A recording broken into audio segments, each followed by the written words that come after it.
All right, Rangers, this is one video you won't want to miss. We've got everything from the board's elephant in the room that's stopping them from sacking Philippe Clement to the shockwaves over Derek McKinnis, rejecting any move to Rangers no matter what happens with Clement.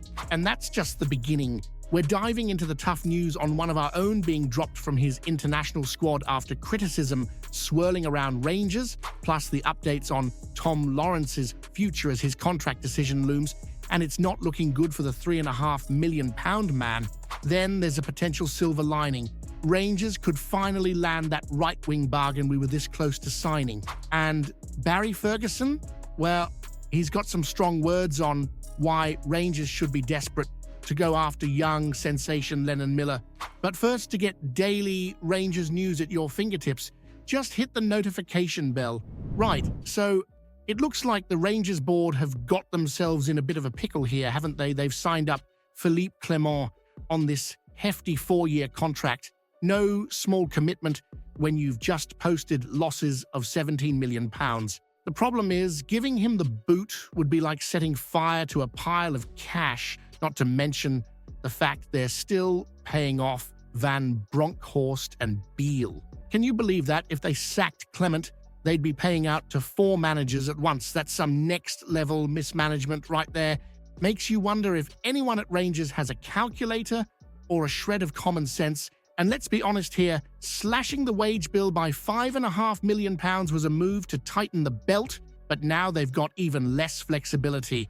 It's like the board wants to have their cake and eat it, cutting costs, but still thinking they can spin the managerial carousel. So here we are with the board staring down this financial elephant in the room, trying to decide whether they can afford yet another managerial shake-up. Stability, eh? Bit of a novelty around here these days.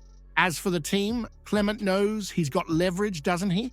No one wants to be the next name on the payout list, so he can afford to make some big calls without fear of a pink slip arriving too soon. The league might be a write-off this season, but if he's savvy, there's still the potential for a solid European run or a domestic cup to bring some silverware and credibility back. Now here's the question to rattle the cages a bit. Should Rangers stick it out with Clement, or is it worth risking the stability and the cash to go for someone else? How much longer are you willing to wait? Well, Derek McKinnis won't be swooping in to save the day if Clement gets the chop then. According to Derek Ferguson, McKinnis wouldn't touch the Rangers' job with a barge pole right now, not with the club, in what can only be called a structural shambles. No chief executive, no permanent chairman, and the whole place feels like it's got the stability of a Jenga tower on a windy day. You've got to respect McKinnis for his principles. The lad's clearly thought this through and decided he's not daft enough to walk into that chaos. Now, some voices, like Chris Boyd, reckon McKinnis could be the answer, especially with his knack for getting one over on Celtic. It's even rumored that Brendan Rodgers would be quietly relieved that McKinnis isn't on the way to Rangers, but it seems McKinnis isn't fooled by sentimentality or the lure of the club he's supported. He's already had a sniff at the job back in 2019 and decided against it. And now, with the state of things behind the scenes, it's even less appealing. Smart man may be too smart for us. So here's a question for you lot. Given the state of the club's leadership, do you think any top manager would even want the job right now? Or are we going to keep settling for whoever's willing to brave the mess? Looks like Mohamed Diamand's international journey has hit a bit of a speed bump, hasn't it? Just as he was finding his feet with the Ivory Coast national team, he's been dropped for their upcoming AFCON qualifiers. A bit of a shocker, especially for a lad who was on the rise since he made his international debut in July, already earning 4 caps. And let's not forget, it's not like he's injured. He was fit as a fiddle, playing a full 90 minutes against Hearts at Rangers just the other day. Now, you could say he's up against some stiff competition. With names like Frank Kessie and Hamed Traore called up, it's not exactly a picnic trying to break into that midfield. Still, for Diamand to be left out entirely will raise a few eyebrows. Some are saying he's had a dip in form at Rangers, which could be a factor. Whether that's true or just critics getting carried away is anyone's guess, but you do wonder if this little snub will light a fire under him. Maybe he'll come back to Rangers with a bit of a point to prove. So here's a question to get folks talking. Do you reckon Diamand's exclusion from the Ivory Coast squad is a wake-up call he needs to step it up? Or is he just being unfairly scapegoated amid the chaos at Rangers? Right? It's looking more and more like Tom Lawrence will be on his way out of Rangers for nothing. Clement was crystal clear. He's no fan of players running down their contracts and leaving the club empty-handed. But when it comes to Lawrence, the injury record seems too glaring to ignore. The lad's undeniably talented, but let's be real, he's spent more time in the treatment room than on the pitch. Since joining in 2022, he's missed a whopping 66 games for club and country. Even if he's one of our more creative options in that attacking midfield slot, it's not much use if he's constantly sidelined, is it? The board's taken a hard stance on handing out new contracts, especially to senior players like Lawrence. Rangers need to be building for the future, not stuck with high-wage players who can't be counted on for a full season. Diamand's filled in for Lawrence lately, and while it's a stopgap, it shows Clement's already looking at alternatives. If we're serious about competing with Celtic and Aberdeen, we need players who are reliable week in and week out. Now, here's a thought to stir things up. Should Rangers keep gambling on Lawrence's talent, or is it time to cut him loose and invest in younger, healthier players? Are we too sentimental about keeping players like him around?